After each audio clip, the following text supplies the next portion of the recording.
Good morning, Marie. Good morning.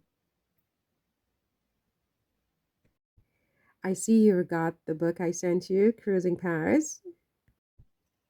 Yes, but it says cruise Paris. So I wasn't sure. I thought you said it was cruising Paris.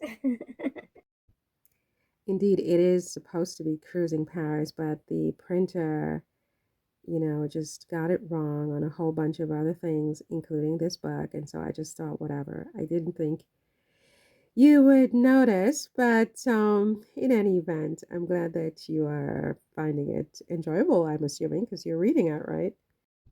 Oh, yes, it's quite fascinating.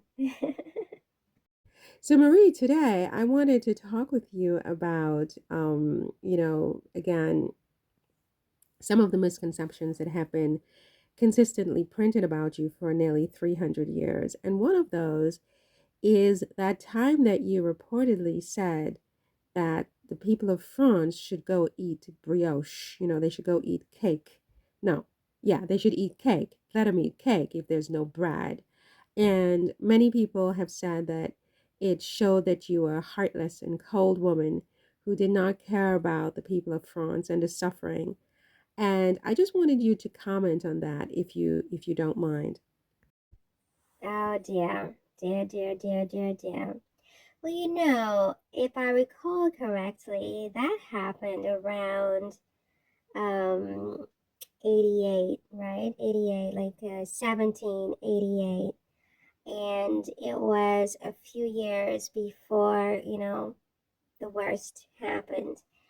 And there had been this a crop failure, like it's just some weird natural disaster occurred, and all of the crops failed, and so there wasn't enough wheat and so on to make flour and make bread and things like that. And you know of course, news comes to the palace, to the king and I, and for a solution, and of course I am not Jesus Christ, I'm not the Virgin Mary, I'm not God Himself, and I don't have miraculous powers to make the crop not fail. I mean, nature is more powerful than even me and my husband at the time.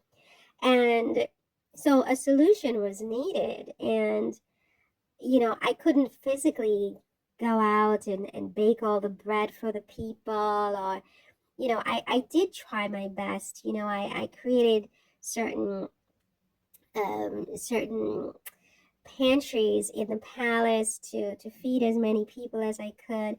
I personally handed out some food to the extent that I could, but I couldn't reasonably have been expected, at least I don't think so, to solve this problem of a food deficit for an entire country. I mean, of course, I sympathize with everyone in the country. Everyone should have enough to eat, of course. But there was nothing I could do, and I didn't know what to do. I didn't know what to say. It wasn't that there wasn't any food at all. It was that there wasn't enough to make bread. And so I said, well, maybe we need to compromise or improvise temporarily, and if we can't have bread, then maybe we can have something else, in its place. I don't remember saying cake. I don't remember saying let them eat cake, because it seems to me that it would have required the same materials like bread, right? You need flour and things like that. So I don't remember exactly what I said, but I do remember being concerned as the queen that we needed to have a solution. We needed to have a temporary solution to a very serious crisis in the country. And I thought that suggesting some kind of alternative food source other than flour and wheat and those types of foods that had been impacted by this natural disaster, I thought it was quite intelligent and reasonable, in fact. But I think that again, we discussed this yesterday where I had all of these enemies in the court and people, you know, including members of my husband's family who wanted us out. They had their own ambitions to be king and queen.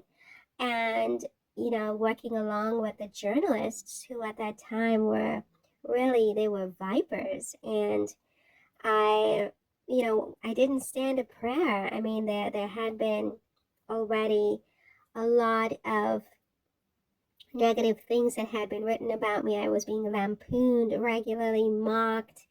They called me the Austrian bitch. They called me Madame Deficit. I mean, they were printing so many horrible things about me. They called me that a thief of jewelry thief, and it was not a good time at all. And they piled on me, and then they twisted the narrative to say that I had said something so heartless and cold and uncaring, when in fact that was false. It was completely untrue. It was completely unfair of them to have maligned me in this way. But what really breaks my heart is not so much these very unreasonable people who themselves are now dead. And I don't gloat over their death because obviously I too am dead. But I'm not going to lie to you. I was not crying buckets when they died, any of them, because they knew that what they were saying about me was false. They knew that it was destructive and that it would turn the people against me and result in my death as it did.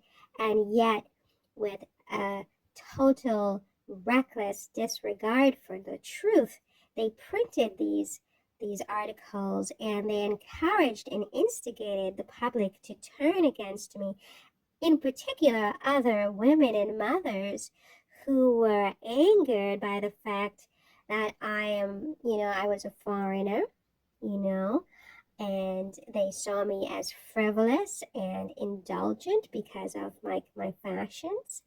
And, some thought I was beautiful, and so, they resented that as well.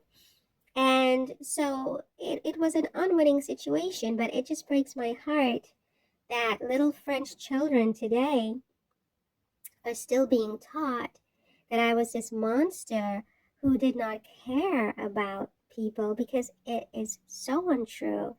And I wish that those falsities will be corrected going into the next century.